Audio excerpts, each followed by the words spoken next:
তৃণমূলকে ৩৫ আসন দিন, লক্ষ্মীর ভান্ডার বন্ধ করিয়ে দিন।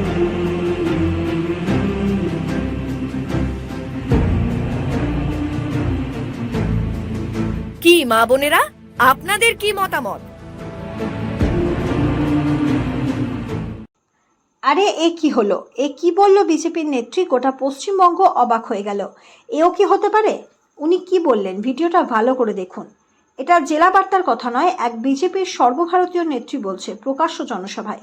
কি বলছে? আমরা ৩৫টা আসন পশ্চিমবঙ্গে নেব, ৪২টার মধ্যে। তারপর কি করব? পশ্চিমবঙ্গের অগণতান্ত্রিক উপায়ে পশ্চিমবঙ্গের সরকারটাকে ভেঙে দেব। তারপর মমতা ব্যানার্জি যে কল্পদ্রুপ প্রকল্প, গরিব মানুষের, সংখ্যালঘু মানুষ, তফসিলি জাতি উপজাতি যে ১,০০০ টাকা এবং ১২০০ টাকা প্রতি মাসে পায়, সেই টাকাটা আমরা আগে তুলে দেব। এই কথাটা প্রকাশ্য জনসভায় বিজেপির সর্বভারতীয় নেত্রী বলছে। তাই জেলা বার্তার টিম বসে থাকেনি। সব সময় ৭ দিন প্রতিদিন আমরা ঘুরে বেড়াই। আমরা মানুষের একটা সমীক্ষা করেছি। তাহলে কি গরিব মানুষেরা এই ১,০০০ বা ১২০০ টাকা পাবে না? আমরা জেলা বার্তার টিম মানুষের দুয়ারে দুয়ারে গিয়েছে। একদিকে পাঁচবারের সাংসদ অধীর চৌধুরী, বিজেপির প্রার্থী নির্মল কুমার সাহা এবং তৃণমূল কংগ্রেসের প্রার্থী ইউসুফ পাঠান। কাকে ভোট দেবেন না কি করবেন? মানুষ কি বলছে? আমাদের কথা নয়, সাধারণ মানুষের কথা। মানুষ কি বলছে এই ১০ নম্বর লোকসভা কেন্দ্রে কাকে ভোট দিবে দেখুন। দিয়ে আসলাম, অনেক সেভ বোধ করি। মানে আগের তুলনায় এখন অনেক সেভ। আর দাদাকে মানে কোনো কিছু হেল্প করলে দাদা সেই মানে যতটা পারে মানে আমাদেরকে হেল্প করার চেষ্টা করে ভালোভাবে। আপনার নাম? ববিতা দত্ত। কোথায় বাড়ি? আমার খাগড়া জগদম্বা সোনাপট্টি আছে। এক সেকেন্ড দিদি ভাই, আমি জেলা বার্তা থেকে বলছিলাম যে আপনারা যে গঙ্গাধরের রাতের বেলায় যে হেঁটে যাচ্ছেন, আপনারা কি নিরাপত্তায় আছেন? হ্যাঁ, অবশ্যই নিরাপত্তায় আছি, কারণ দিনের বেলায় যেমন আমরা সেফটি, রাত্রেও তেরকমই সেফটি। আচ্ছা, আপনার নাম? আমার নাম ঝর্ণা বর্ধন। বাড়ি কোথায়? বাড়ি আমার হায়দ্রাবাদ। হায়দ্রাবাদে। গোপাল মহাশয় গঙ্গাধরকে ভালো উন্নতি করেছে, লাইফ টাইম সব কিছু দিয়েছে এবং আমরা ভালোই আছি এখন। তাহলে আপনি তার নিরাপত্তায় আছেন নিশ্চয়ই? হ্যাঁ, নিরাপত্তায় আছি। আচ্ছা, আপনার নাম? আমার নাম চন্দনা দত্ত। আপনার হায়দ্রাবাদ থেকেই আসছেন আপনারা? বাচ্চাকে নিয়ে একসাথে কোনো রকম কোনো অসুবিধা হয় না? কোনো প্রবলেম নেই, অসুবিধা নেই। আচ্ছা, থ্যাংক ইউ। বহরমপুর লোকসভা কেন্দ্রে তৃণমূল প্রার্থী ইউসুফ পাঠান, বিজেপি প্রার্থী নির্মল সাহা আর কংগ্রেসে 5 বারের সাংসদ হচ্ছে অধীর রঞ্জন চৌধুরী। আপনারা কাকে চাইছেন? কে এগিয়ে আছে? আমরা খেটে খাওয়া মানুষ, আমরা সবসময় চাইবো যে ইউসুফ পাঠান আমাদের ক্রিকেটার, আমাদের ভারতের জাতীয় প্লেয়ার, আমরা ওনাকেই চাই, ইউসুফ পাঠানকেই চাই। আপনার নাম? আমার নাম কাজল হাজরা। আমার মতে ইউসুফ পাঠান, আর এবার পাঁচবারের সংসদ কার হাত যায়। মানে 5 বারে কিন্তু সাংসদ উনি। 5 বারে তাকে এবার হারাতে যায়। 5 নম্বর ভালো লিড দিব আমরা। তিনি কি কোনো রকম কোনো কাজ করেননি? হ্যাঁ, তিনি কি কোনো রকম কোনো কাজ করেননি? লোক দেখানি, ছোটোখাটো কাজ, কোনো বড় সড়ো বহরমপুর জন্য কিছু করেনি। আচ্ছা, আপনার নাম?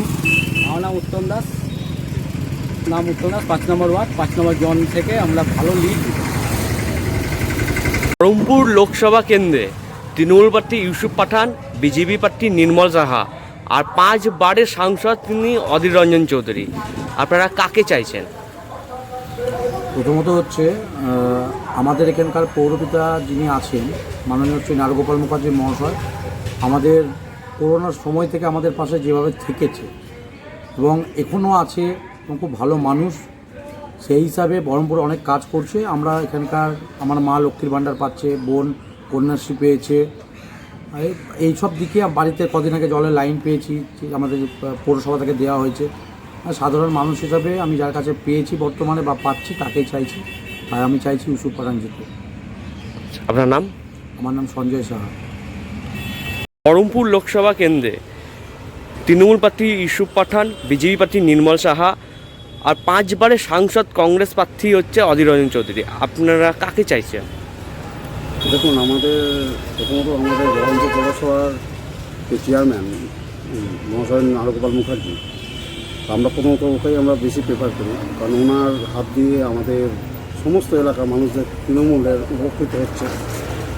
এবার লক্ষ্মী ভাণ্ডার থেকে, বার্ধক্য ভাতা থেকে, এমনকি আপনার প্রত্যেক বাড়ি বাড়ি কল, সমস্ত যা যা প্রকল্প আছে সব কিছু আমরা পাচ্ছি, আমাদের আশেপাশে যারা প্রতিবেশী আছে সবাই পাচ্ছি। তো সেই ক্ষেত্রে আমরা তৃণমূলকে প্রেফার করবো, এবং যার কাছ থেকে আমরা কাজ পাবো তাকেই আমরা বেশি গুরুত্ব দেবো।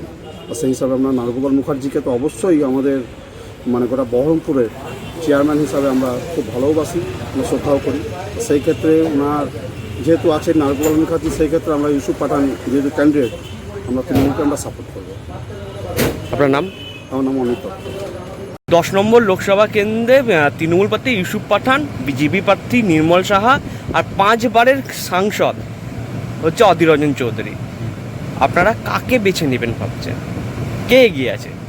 এখানে এগিয়ে নেওয়া বলতে দেখো, আমাদের যে 5 বারের সাংসদ ছিলেন অধীর রঞ্জন চৌধুরী, তিনি তো পরীক্ষিত। তিনি এই বিগত 25 বছর ধরে কি কাজ করেছেন না করেছেন সবই খাতায় কলমে আমরা দেখতে পাই। বাস্তবে তো তিনি আমাদের কিছু উন্নয়ন করেছেন বলে আমার মনে হয় না, ঠিক আছে? তো সেই জন্য এবার তৃণমূল জায়গায় প্রার্থী দিয়েছে ইউসুফ পাঠান। তিনি একজন প্রতিষ্ঠিত ক্রিকেটার।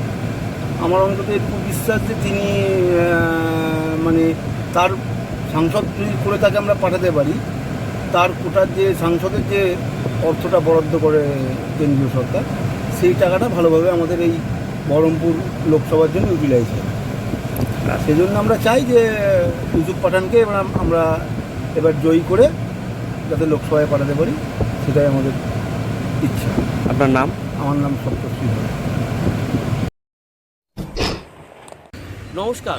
10 নম্বর লোকসভা কেন্দ্রের প্রার্থী তৃণমূল প্রার্থী ইউসুফ পাঠান, বিজেপি প্রার্থী নির্মল সাহা, তারপরে 5 বারের সাংসদ হচ্ছে অধীর রঞ্জন চৌধুরী। একে আবহাওয়ার গরম, তার মধ্যে ভোটের গরম।